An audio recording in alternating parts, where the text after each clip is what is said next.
Couple of things we haven't touched so much, I mean, because obviously we had senior people. Consent is very important. We discussed this, okay, before. And it's important that if you're a patient, actually legally, if you're going to be doing other than government hospitals, if the patient stops and if you give midazolam or whatever and says, stop, I don't want you to do it, you're stuck, you should stop. Okay, that's one thing. Secondly, you must know your own results. You must know how many times you're successful, bleeding, perforation, etc., and just give them an idea so they know. Okay, and anesthetic or sedation risks. So I think consent is very important. We generally don't do that properly in Pakistan, generally speaking. I think that's one point that we wanted to pass through, because we are part of the British course where we actually have a talk on consent. The other thing that I think is important is bowel prep. Okay. Now I don't know what bowel prep you use, but we use phosphate-based bowel prep because that's easily available. Khan se mil jati hain 2 bottles 45 mils ki. What I generally, in my practice, what we do is 24 hours clear fluids diet. I don't stop them from milk, but clear fluids jitni le lein utna behtar hai. And then after that, let's say if somebody is going to get their colonoscopy in the morning, so they have one session in the early afternoon or late morning the day before, and then one in the evening at about 6 or whatever, and then in the morning they come for their procedure. If they're going to get their procedures in the afternoon, then we usually give one in the evening, 6-7 o'clock, and then one in the morning. You can also give them 6 hours apart, but I think generally I keep it separate. Clear fluids, I think it's important to make sure that they are not taking guavas and all those things, because they make life very difficult. You can train your techs, but you must train them so they know what to tell. My PA for my private practice actually is very good, so he actually sits down, goes through everything, and his number is with them so that he can call. All my units that I am part of, they'll have one of the tech's number is always with the patient and the department number, so if they have any queries, they can call. There was a question yesterday that if there is an elderly patient and you are not comfortable giving prep and they don't have good family support, then it's sensible to bring them in the hospital, give the prep, do the procedure, and then send them home. There's nothing wrong with that. Okay.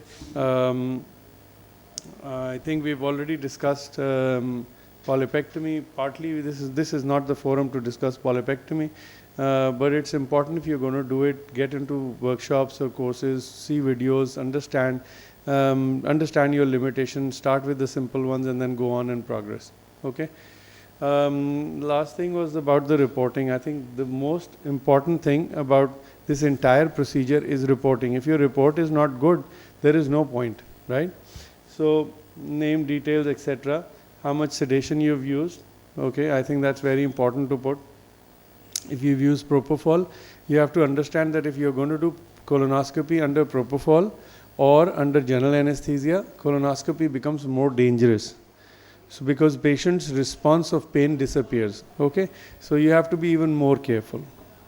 Okay, if you follow the principles of not advancing the scope when either patient has pain or it becomes, you feel resistance, you will not perforate. Okay. One of the things which didn't come in the course, or I may have missed it, I'm sorry, yesterday was a bad day for me and this morning, is the use of right-left.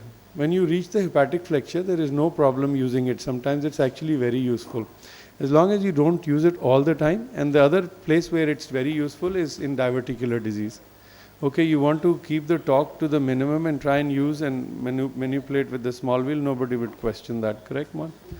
Okay, now the report. So you've done sedation, you've got details of the patient. Indication, abdominal pain as an indication of colonoscopy, my result so far is 0. Okay, abdominal pain really is not an indication for colonoscopy, just abdominal pain. Change in bowel habit, weight loss and abdominal pain, anemia, pain, that's different. But patients who come with abdominal pain and you go and see, I haven't seen anything so far. Okay, It would be like screening. If something comes out, it's a small polyp. We never find a reason. But that's why you're going for. So I think abdominal pain really should not be the sole reason for colonoscopy. The rest of them are okay: change in bowel habit, constipation, diarrhea, blood, etc. So why are you doing it? It's important. Now examination was up to the cecum, ileocecal valve identified, ventricular orifice identified, or went to the terminal ileum. It's very important for your own self, because trust me, I know some of you have very good large practices. You will not remember. I don't remember when the patient brings the report after 2 weeks. What the hell did I do? Did I reach? And if I didn't, why didn't I reach? So unless I write it, I won't remember it. So if you're not reaching the cecum, or you must say examination done up to the left colon, transverse colon, and if you're not sure, put a question mark. Due to looping, due to patient's intolerance, due to bad bowel prep. Okay. Now, if the indication is anemia, okay, and you've not completely done the examination, then if you know, you will either go back yourself, or you'll ask a colleague to do it, or you'll do a barium enema, or you do a CT colonoscopy, whatever. At least you'll not miss something. Okay. It's very, very important. There is no harm in writing. None of us have 100% colonoscopy success. Okay. So it's important. Now findings, some reports will say polyp seen, removed. Useless. You need to write what kind of polyp. You don't have to write the classification if you don't like it, but you can at least put it's a pedunculated polyp or a sessile polyp, the size of the polyp, the appearance of the polyp, the site of the polyp, and whether you've removed it completely or not. That should go into histopathology. So endoscopic removal was complete from your point of view, so that if the biopsy comes back showing in situ CA, you have completely cleared the thing, you are happy. Okay. So it's very important, I'm telling you, because you will, when you start, your numbers grow up, I can't remember. So I need to rely on my report. That's very important. Okay. So ये हो गया. अगर आपने colitis देखी, तो I have seen patients who have written colitis के features and not written the extent. You should write the extent. Is right colon, left colon, how far did the colitis go? Okay. So that's important. So description is important. You get these small tiny aphthy-like ulcers with the phosphate prep. You need to write, because histopathologists will see colitis, ulceration, diffuse. उसको हल्की सी भी मिलेगी तो बाकी एक दो चीज़ें वो भी आपकी तरह बना के, now you've got a patient with ulcerative colitis unnecessarily being treated for the rest of his life. So it's very, very important to describe what you're seeing. Okay.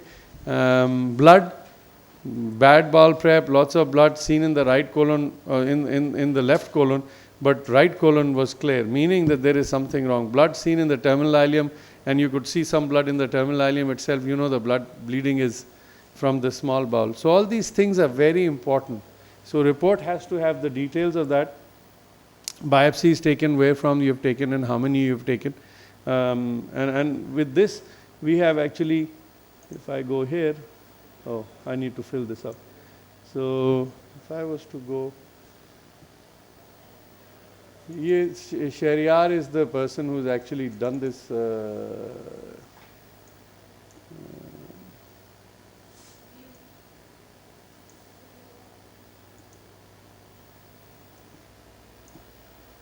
Okay, so if we go to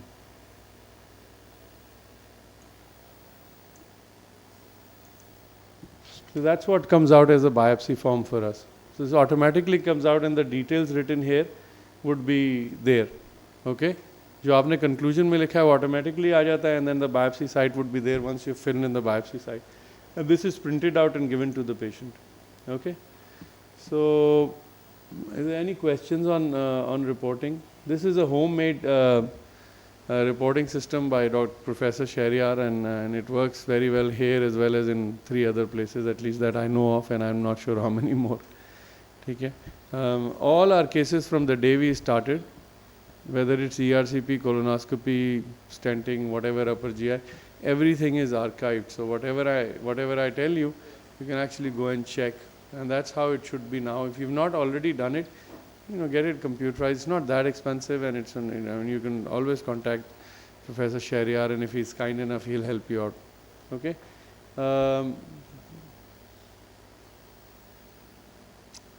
Sigmoidoscopy, you do basically, again, you have to write the extent, and young patients with fresh blood, clear flesh blood, I think sigmoid is a better way to do things. But I don't blame anybody who goes ahead and does a colonoscopy, because when you're putting something through the back passage, you might as well complete the procedure. Right, that's that. We got Akram here. Akram, we emphasize that you should know the cleaning thing. It only takes 10 minutes. And Akram will tell you how we clean the system. This is not the best way, okay? Because we are still doing manual. UK stopped doing manual way back in 1988, maybe 85, 87, I don't know, I can't remember, okay? The point I made, don't forget, if you're going to reuse biopsy forceps, you must autoclave them, okay? And if there are any questions, just stand and wonder. आप लोग यहीं सामने आ जाएं, अकरम, जल्दी से बता दो बेटा, ताकि फ्री हो जाए.